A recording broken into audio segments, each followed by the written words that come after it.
UFC 321 goes down this weekend, and we have an unbelievable card, in my opinion, on tap. Great fights. Welcome back to the Windy City MMA YouTube channel. I am Jordan, and this is my official UFC 321 Aspinall versus Gane breakdown and predictions. We will start at the bottom per usual with our card opener of Jaqueline, Amorim, and Mizuki Inoue. There is no Inoue on here. Interesting. So, Jaqueline Amorim is 10-1. She is 4-1 in the UFC, and she is on a four-fight win streak. Currently, most recently, a second-round submission win over Polyana Viana, and she is a big favorite here, going up against Mizuki Inoue. Mizuki is 15-6. She is 2-1 in the UFC and coming off a decision win over Hannah Goldie back in 2023. And she is the heavily and rightfully so underdog at plus 340. I feel as it is an easy pick, as most people will say. Amorim, Mizuki made her debut in 2019, where she fought once. She did not fight again until 2020. And then most recently, her next fight was in 2023. She's been extremely inactive. Amorim has been on a submission tear since her debut loss against Sam Hughes, which is not a bad loss at all. And I expect her to probably pick up a submission win here and keep it rolling. The odds are probably going to be pretty bad for submission line when it comes out, but Amorim's the pick, probably by submission. We will move to the next fight of the evening, Azat Maksum versus Mitch Raposo. Maksum is 15-2. He is 1-2 in the UFC, and he's on a two-fight losing streak against very tough competition. He lost decisions to both Charles Johnson and most recently Tagir Ulanbekov. Very tough matchups for anyone in that division for sure. And he is the minus 350 favorite in this fight. Now, he's going up against Mitch Raposo.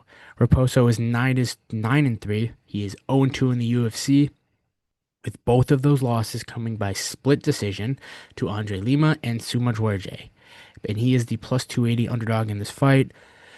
For both these guys having the UFC record they do, the odds seem kind of wide. But then you look at the level of competition they both fought, and you kind of understand why. Tagir and Johnson are both very high level. And Maksum should win this fight, plain and simple, in my opinion. He's going to be taller, big reach advantage. There you go. 2 inches of height, a lot of inches of reach, and he lands more on the feet. He is a better takedown defense, just in case Raposo tries to mix them in. Fights out of a better team at Elevation Fight Team. So give me Azat Maksum here to win, most likely by decision. We will move to the next fight of Hamdy Abdelwahab and Chris Barnett. Chris Barnett is 23-9.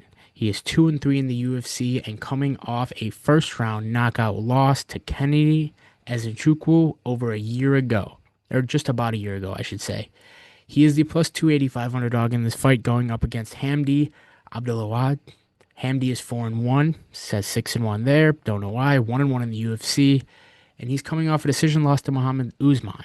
He is the minus 360 favorite in this fight. And now I love Chris Barnett in general. He's fun, does a lot of crazy stuff, especially for being a bigger guy. And I think a lot of people do. But the fact is, he's almost 40. A lot of injuries. He hurt himself in his last fight against what's his name, Kennedy, and he'll be at a height reach disadvantage, not a reach disadvantage. He'll have a 3-inch reach advantage in this fight, despite being 5 inches shorter. And I really want to pick Barnett to win just for, the fun of it, but I can't. The odds are kind of wide, but I just feel like Hamdy is going to probably pick up a decision win here. It's in Abu Dhabi. If it gets to decision, I can't imagine him losing it. So give me Hamdy Abdelwahab by decision. We will move to the next fight of the evening in Nathaniel Wood versus Jose Delgado. Delgado is 10-1. He is 2-0 in the UFC. Both wins coming by first round knockout against Connor Matheus and most recently Haider Emil. He is the minus 150-ish favorite in this fight, going up against Nathaniel Wood. Wood is 21-6, 9-3 in the UFC, coming off a decision victory over Morgan Charrier. A very good one at that, might I add, and he is the plus 125 underdog in this fight. This is a great fight. Very, very good fight. Could be an awesome scrap, some type of performance bonus potential. And this fight could go interesting if it goes long. We've never seen Delgado late in the UFC. Both his finishes have come by first round. Delgado's a finisher. All of his wins coming by finish, seven of them being in the first round, both in the UFC first round finishes. So it could get interesting when it goes late. We don't know how he'll look like, kind of like foreshadowing with Tom Aspinall later. We don't know. But I think I'm going to pick Delgado here. I'm taking Jose Delgado, the favorite, and I'm going to look at a submission prop. He doesn't have one in the UFC, but he has a lot otherwise outside of the UFC. And Nathaniel Wood's very tough and scrappy, and if he drops him, maybe he doesn't finish him, but he finds a submission win. So I'm going to look at a submission prop, but I'm picking Delgado on the money line, undecided exactly on the method. Jose Delgado money line. We will move. Next, we have Valter Walker taking on Louie Sutherland. Valter Walker is 14-1. He is 3-1 in the UFC, coming off back to back to back. First round heel hook submission wins. And he was supposed to fight Muhammad Usman at UFC Rio, but Usman had to pull out due to injury, and Sutherland has stepped in. Walker is the minus 310 favorite in this fight. Louie Sutherland is 10-3, and he is making his UFC debut here. He also had a bout scheduled for his UFC debut, and it was supposed to be Justin Tafa at UFC Perth, but Tafa had to pull out. Both of them have since been cut, both of the guys that pulled out, and he is the plus 250 underdog here. So both these guys are stepping in on short notice, and here is my opinion on this fight. I mean, I'm taking Walker. Obviously, I feel like you have to. But Walker has the easier transfer of opponents, in my opinion. I'm not saying Sutherland will be an easier fight than Usman. Not saying that at all. But Sutherland was parent. But I do think, let me go back. I do think that Tafa is an easier opponent than Walker, in my opinion. I think Walker is a harder fight than Tafa, and that uh, I think that Sutherland is a similar fight as Usman, in my opinion. Sutherland was preparing for a striker who will try to knock him out, and that's about it. While Walker was training for a more well-rounded guy who can wrestle, but also strike a bit in Usman. And again, not saying Sutherland is an easier fight than Usman, but Walker's game plan will probably be very similar against Sutherland as it was against Usman and pretty much everyone else so far. Recently, I should say, and that is to get a takedown, find a submission. Where Sutherland's against Tafa was probably kind of similar in finding takedowns, holding him down, probably winning a decision against Tafa, against someone who has that one punch knockout power. But that won't work against Walker because Walker is very good at finding those submissions. So I think if he does take him down, you'll be right where Walker wants him to be. So give me Valter Walker. I'm going to take him probably by another submission win. I'm going to take Valter Walker in this fight. We will move. Next, we have Abdul-Kareem Al-Selwady versus Matheus Camilo. Now, Abdul-Kareem Al-Selwady is 15-4. He's 0-1 in the UFC, coming off a third round knockout loss against Loic Redzhabov in his UFC debut over a year ago. And in his last, and this is like a year and a half ago, sorry, not a year ago, year and a half ago-ish. And he has 3 fights canceled in between now and then. And he's the slight minus 118 favorite in this fight here, going up against Matheus Camilo. Camilo is 9-3, also 0-1 in the UFC, coming off a second round submission loss to Gabe Green in his debut. And he is the slight minus 102 underdog, very close odds, almost evens. And this is one of those fights where I don't know much about either guy, to be completely honest. Camilo's very young. He's 24 to Al-Selwady's 30. Could come into some, well-rounded knowledge of the game type of thing here. But if this goes to decision, I fully expect Al-Selwady to get the decision. Abu Dhabi, if it's close at all, maybe even if it's not. So I'm going with Abdul-Kareem Al-Selwady to get a win here, probably a decision win. But I don't think I'll have bets on this fight, as I truly don't know much about either of these guys, so I don't want to just put something out. So I'm going to do that. Give me Kareem Al-Selwady by decision. We will move Ľudovít Klein versus Mateusz Rębecki. Rębecki is 20-3. He is 4-2 in the UFC, coming off a decision loss to Chris Duncan, and he is the slight plus 114 underdog in this fight, going up against Ľudovít Klein. Klein is 23-5-1.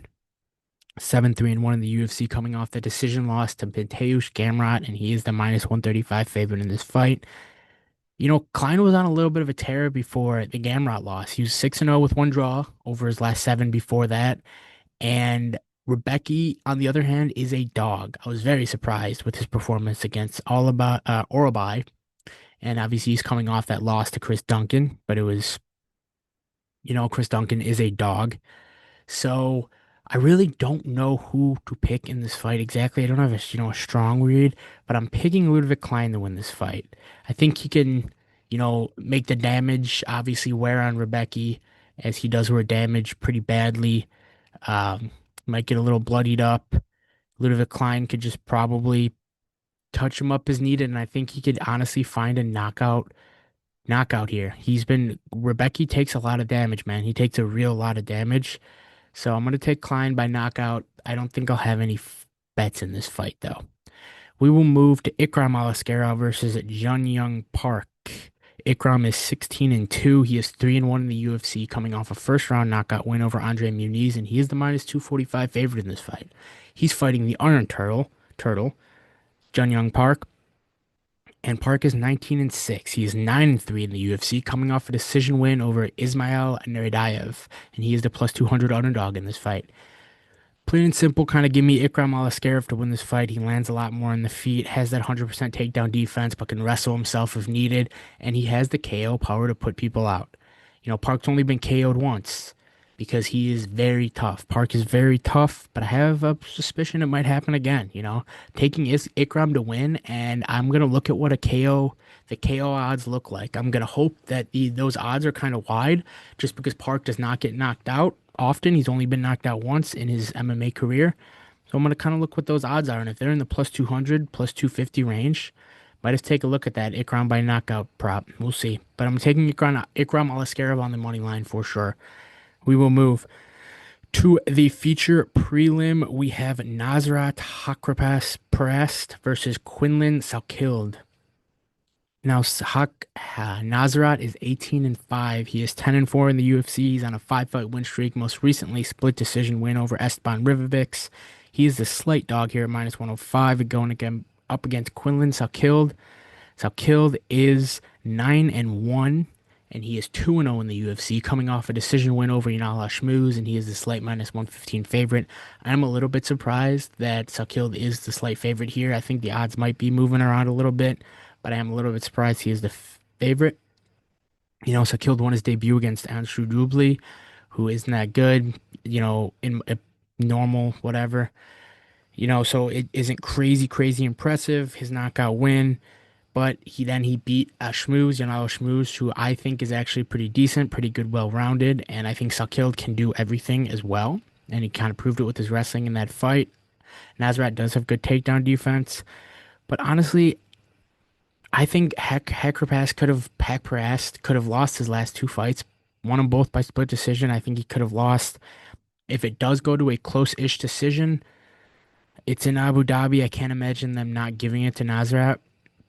But I'm still taking Salkilld in this fight. I think he's very talented. I think he can win a decision here. So give me Quillan Salkilld by decision. We will move to the opener of the main card, Alexander Rakic versus Azamat Murzakanov. Now, Alexander Rakic is 14-5. He is 6-4 in the UFC, and he's on a 3-fight skid right now after starting 6-1 in the UFC. The competition was very tough, though, as it was Jan Blachowicz, Yuri Prochazka, and most recently, Magomed Ankalaev. So he is a slight dog in this fight at minus 102, going up against Azamat Murzakanov. Murzakanov is 15-0. He's 5-0 in the UFC, coming off a first-round knockout victory over Brenson Ribeiro. He is the slight minus 118 favorite in this fight, and the jump from Ribeiro to Rakic seems like a lot. I'm taking Rakic to win this fight, probably by decision. He's younger, he's taller, has a big reach advantage. He's fought a very good competition recently, and he had Yuri in trouble in their fight before Yuri's dog took over. You know what I mean? Seems like Yuri's dog, his comebacks are just, he did it against Khalil, insane. And I just think he's going to win this fight. Rakic looked very good against Yuri to start, lost to Ankalaev after. But I'm gonna take Rakic. I think Azat does have that power to finish Rakic, like most people do. Or not like most people do. I apologize. Like Azat does, he has power in general. He has a lot of power. He has some crazy knockouts. That being said, it's probably Mirzakhanov by, nasty KO, Rakic by decision, and I'm leaning Rakic by decision to survive a little bit, stay on the outside, tit for tat, Mirzakhanov on the outside, and just kind of touch him up, win a decision here, and staying away from Mirzakhanov's power. So give me Alexander Rakic by decision. Moving up the main card, we have Alexander Volkov versus Jailton Almeida. Volkov is 38 and 11. He's 12 and 5 in the UFC, and he is coming off a decision loss to Cyril Gane, where he won that fight, in my opinion. It was a robbery. I will say it. Most people, I think, will say it.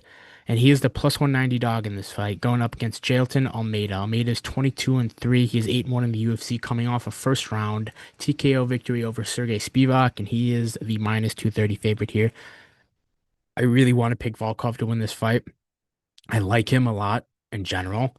I thought he beat Gane, thought he deserves a title shot, and Dana said they'll take care of him when they throw him in with Jailton Almeida. It's kind of, backhanded there. But besides that, Volkov figures out how to beat guys that are beating everyone else. Beat Pavlovich at the time when Pavlovich was this unbelievable world beater, knocking everyone out left and right.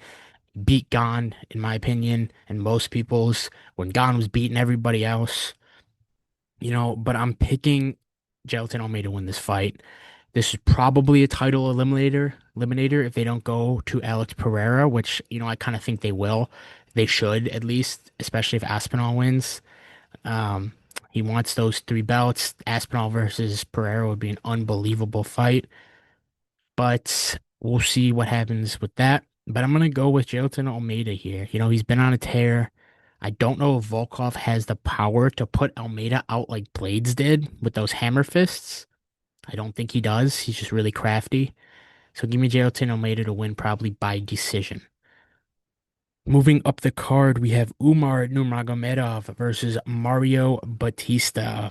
Umar is 18 and 1. He is 6 and 1 in the UFC, coming off a decision loss to the champ Merab Dvalishvili, and he is the minus 500 favorite in this fight. He's fighting Mario Batista. Batista is 16 and 2. He is 10 and 2 in the UFC, and he is on an 8-fight win streak. Most recently, decision victory over Patchy Mix, where he spoiled Mix's debut. And he is the plus 410 dog here. Very wide odds. Mario Bautista in general just wins, man. He finds ways to win these fights, and I think these odds are very wide in general. Mario Bautista's been on a tear, finding ways to win fights, but I just can't pick him to win this fight. He beat an older Aldo, lost to Mix, just lost to the UFC debutant, Jakub Wilkowicz, and he may not be as good as, everyone once thought he was. So I think Umar is going to come in here. He's going to come in on a mission after his first loss. He's going to hunt for a dominant win. I don't know if it's going to be a finish. Probably not. Um, I'm probably going to take Umar Nurmagomedov by decision in this fight, but undecided exactly how I'm going to take him. But I'm definitely taking Umar Nurmagomedov to win this fight. We will move to the co-main event of the evening. Virna Jandiroba versus Mackenzie Dern. Co-main event. Vacant strawweight championship of the world. Virna Jandiroba is 22 and 3. She is 8 and 3 in the UFC on a 5-fight win streak. Most recently, a decision win over Yan Xiaonan, and she's the plus 140 dog here. She's going up against Mackenzie Dern. Dern is 15 and 5, 10 and 5 in the UFC, coming off a round 3 armbar victory over Amanda Ribas, and she is the minus 165 favorite here. I honestly am kind of surprised about these odds. I'm kind of surprised Verna's the underdog. Dern is 4 and 4 in her last 8, and it seems Verna has a clear wrestling path to victory, with obviously not getting subbed. And I mean, I understand Dern beat Virna back in 2020, but that was a long time ago. These are different people. Virna seems to be on a mission to climb these rankings and get her title shot. And Dern even said that I'm pretty sure Dern said that if Zhang was a champion right now, she wouldn't feel ready to fight her for the belt. And I think Virna is the only one worthy of fighting Zhang, and I agree. I agree with Dern there. but I think Zhang and Verna would be a great fight. So I'm going to take Verna to win this fight. I'm going to take Verna to win. The odds surprised me. I'm taking Verna to win, probably by decision. Give me Verna Jandiroba for the and new. Main event of the evening, Tom Aspinall versus Cyril Gane, UFC Heavyweight Championship of the World. Cyril Gane is 13-2. He is 10-2 in the UFC, coming off a decision win over Alexander Volkov, where he lost, in my opinion. And he is the plus 310 dog here, going up against the undisputed champ, Tom Aspinall. Aspinall is 15-3, 8-1 in the UFC, coming off that first round knockout victory over Curtis Blades, and he is the minus 395 favorite here. Okay, listen. Gon lost his last fight, seems very mid in general comparison to Tom Aspinall. He is very good. Gon is very good. He's beating everyone else.